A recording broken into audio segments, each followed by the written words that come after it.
बेटी जमीर अहमद के ಒಕ್ಕಲಿಗರ ವಿರೋಧಿ ಜಮೀರ್ಗೆ ಕುಟುಂಬದ ಜಮೀರ್ಗೆ ವೋಟ್ ಬಿಟ್ಟಿ ಜಮೀರ್ಗೆ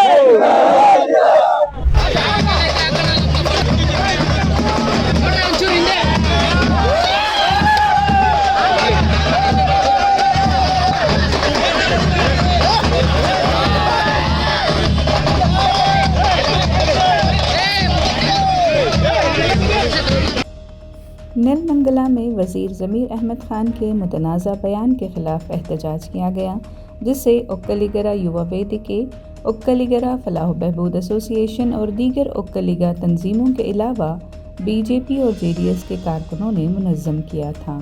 एहतजाज का आगाज़ कुनिगल बाईपास से हुआ और मुज़ाहिरीन ने ज़मीर अहमद के पोस्टर्स लिए नारेबाजी करते हुए तहसील दफ्तर तक मार्च किया।